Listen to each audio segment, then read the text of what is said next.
Good evening, sir. Hello, how are you? I'm great. How are you doing? Good, good, very good, very It's good. wonderful to have you here with us. We all are looking forward to get acknowledged by some of the amazing getaway points, sir. So nice to, be with you and, talking to you. That's wonderful. Yeah, So we start wonderful. the start we start the live session by knowing how you got into architecture. What made you choose architecture after your school days? Okay, so that's an interesting one. I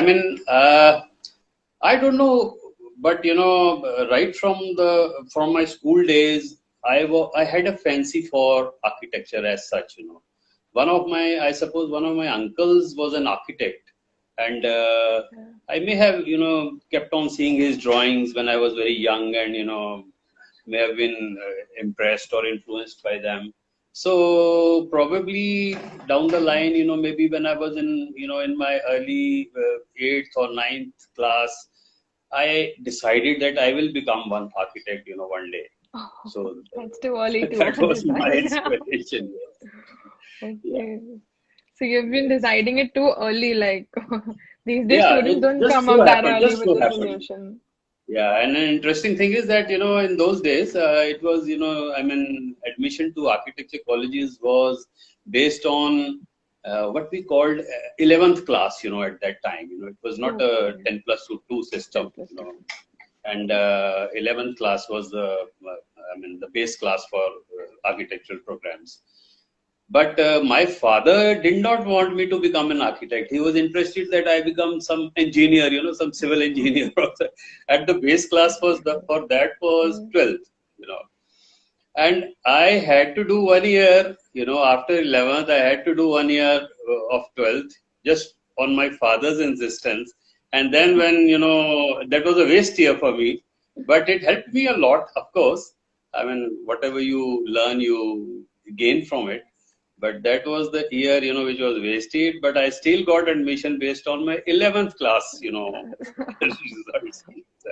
Okay. Yeah, So like yeah, that was right now these days it's very difficult to get into a college like CCA. Like it's a big it. task for all of us as It students. was not so in those days, I gather, because it was merit based. Whatever you got in your base year exam, for example, 11th marks, there was a merit list. Which, of course, reservations were there, but it was generally and almost 50-60% seats were open seats, and whosoever got the highest marks, it was a merit based system. It was a merit-based section. So Okay. fortunately, I had scored nice marks I got 2, 3 different colleges, but I preferred Chandigarh. Once you are in Chandigarh and you have a look at the city, then you can't think of anything else. That's obvious. That's really obvious. Once in Chandigarh, Yeah, it's never out of it. yes, Chandigarh is That's never out of it. Chandigarh is a beautiful place. Yes, absolutely. Okay. So how was the college going back then? Like, what were the semester systems, or what was the flow of college that was being done for a 5 year degree? It was an yearly system, and somewhere midway, I think we were in the second or the third year when the semester system began.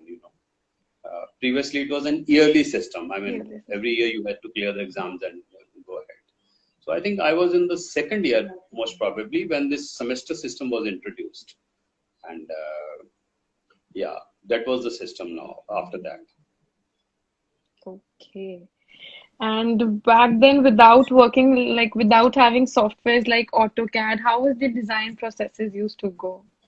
I am too happy still, without AutoCAD. And I think that, it is actually one of the disasters of our The architectural education educational system. system. I still, I am of the view that it is a drafting tool, nothing beyond that.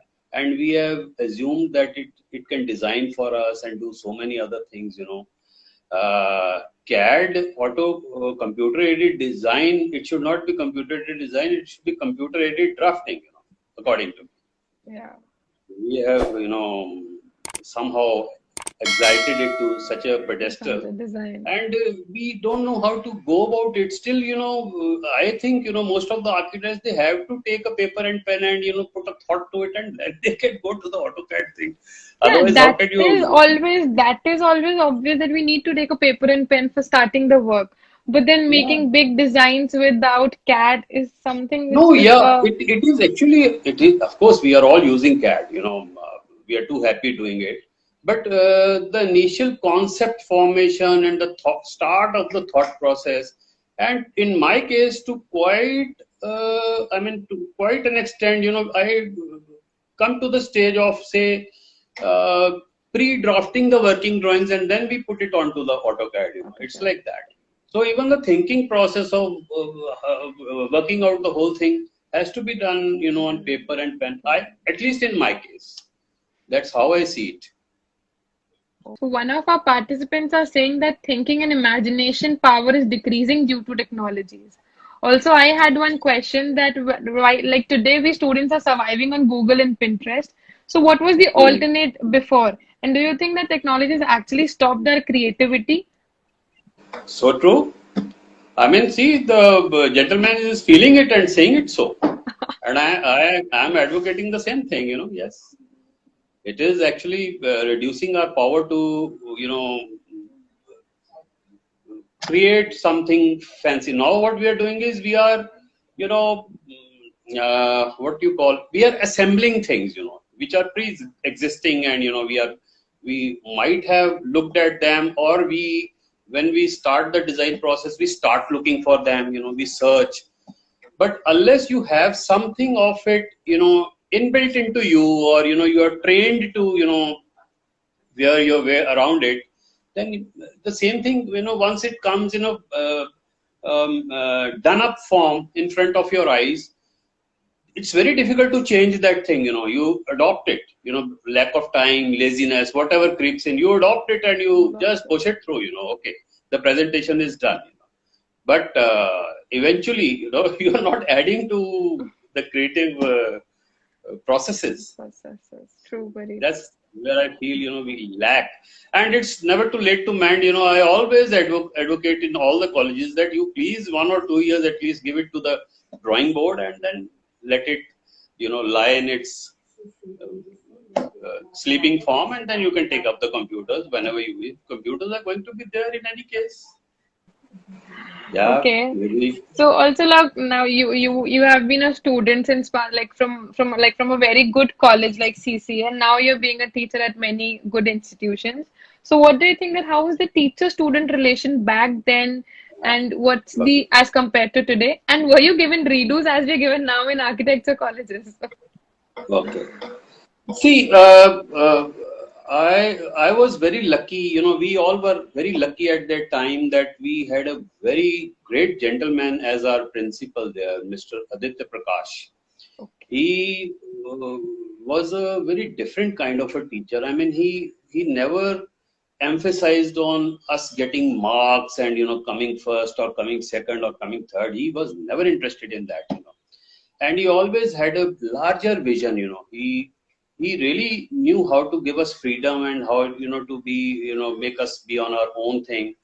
uh, he gave us so much freedom that we got carried away with that freedom at times. We misused it also as students. You tend to do Students, that. everybody, yeah. But eventually, आज की date में, I don't, I can say that that was the thing which made us architects of that era, or that time. We find ourselves better because of that freedom given to us, because that put us to search, to fetch, to analyze, to see, to roam about, to do all the things. Uh, the number of films which I must have seen in while in the college, I have not, I have barely seen films after that, because that was the time, when, and all those films are right here, even now, and I borrow from those. So that was a library created because of that freedom given to us by that man who had a vision that, okay, this is the thing which will catapult them to, becoming better architects. Okay. So, sir, as told before that you guys had group projects. So, what was the flow of projects? Like in 1 year, how many projects did you guys have in Yeah, in each degree. semester there was a larger project, I mean, one larger project and maybe two smaller projects, in I mean, 6 months time, we had one larger and two smaller projects. And on top of it, there were time submissions. I mean, you had to complete the whole presentation and the design and everything in a day and submit it by the evening, that was also there. Okay. That helped us, that helped us to create the larger projects, because नहीं तो laziness आ जाती है, so Yeah. it was nice, So all of them were keeping. group projects. Most of them were, most of them Most of were. them were. Yes. Okay. Unless you want to form a one-man group, you were allowed to do that also. I mean, yeah, you But could who do that dares to do that? individually. It's a tough task. Yeah, it's a tough one. Yeah, it's a very tough task. In fact, traveling is such an important part of Part for architecture. architects. Architecture, you just see and you learn. That is the beauty of it. For example, I really don't know how colleges in smaller places are able to produce good crop. Because uh, for me, the city is like a laboratory for the architecture college. If it is a bigger city, you tend to see more. More things. Tend to roam more, and you tend to see more. It acts like a lab for the entire college, for the education program. And Chandigarh, what better lab, than What Chandigarh? better than Because Chandigarh? yeah, what better lab than Chandigarh? Yeah, what better than Chandigarh? Yes. Yeah. So we have a question from one of our participants that if a client input hinders our creativity and expression, how do you tactfully work your way through it and still have your way? I don't know, but I can only talk about my personal feeling, because this is something very, every man will have a different answer for this. Yeah, very Uh, generalized. yeah, and in my case, I feel that, if you are a confident architect, if you know your wares well, there is a less chance of this happening. And maybe if it Yeah. is happening, the client is testing you. Most of the times, my client is testing me. And once I have passed the test, he's off. In my case, I don't know about the other people, but in my case, he tests me. Of course, he's a businessman. He's got to spend hundreds of crores, maybe, on my words. And then if I am not good enough, then, he has the choice of it. So once he gets that confidence, then you know, he's off. He then knows that he's in better hands, and I can deliver the job, and I can So, deliver the goods. so this So phase in of my yours case, is seriously a highlight of our live session that, yeah, the client is testing us. The yeah, answer client goes always very tells you. well that the He is client is much smarter. testing. The client at present is much smarter than us, because he's traveled more, he's richer, he's seen more, he's more aware because of his general awareness is more. In olden times, architects were more aware because the No, client was yeah. not so savvy. So we better be on our toes. I mean, on our toes, and we better be prepared. So we got to get a one upmanship, from the client. So that should be there. So one of the questions which I was very excited about was that, as discussed before, you used the story Jack and the Beanstalk to design a multi-storied hospital concept.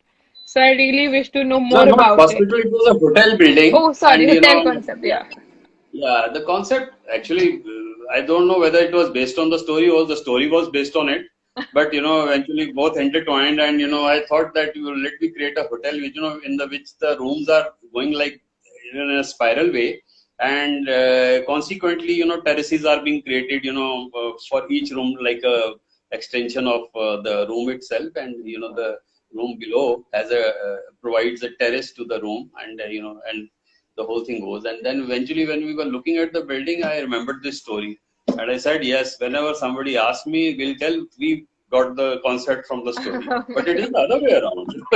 So don't take it at face value. Yeah, it's like that. Okay. Okay. So we have one more question. That what has been the most challenging thing in the field for you? Most challenging thing in the field for me. Yeah, for you. Well, every project and every day is a challenge for me, and I look up to it and I accept it. But it is a real pleasure, going through it, the process. I mean, and it's such a thrilling profession. I can't think of any other profession which is as thrilling as this I was one. telling us And architecture. I keep on telling everybody, doctors or lawyers, or they keep on doing the same thing, and then but they get a lot of more money than architects, on a general level, and then they buy the thrill with that money. They go abroad or they buy cars and they enjoy. But if architects, have a thrill in everything they do, they don't need much money. Look at it this way, you get a thrill.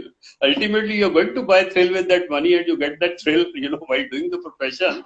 So, no regrets. So, no regrets. Every day is a challenge. I mean, but Every keep on looking up to it, and solve the riddles. It is all puzzles and riddles, and if you have a penchant for, solving these, solve the riddles. And it will be very interesting. Okay. Being a student and talking with you brings so much confidence. Like in me, I feel so much confident in, studying architecture. Thank you so much, sir, for getting I'm so this glad, so confidence in glad I this. could make it happen, to you. Yeah, so glad. It really happened. Like, thank you Sure, so sure. much I will for let you know. being, thank you so much for touching every aspect of being for architecture students and giving us a chance to talk to an experienced person like Wonderful you. talking to you. Wonderful talking to you, and knowing that a young architect is so enthusiastic when interviewing so many people. You've got really a nice knack for it. Thank you so much for having me. Thank you Thank you. so much, sir. Thank you. Bye. Bye bye.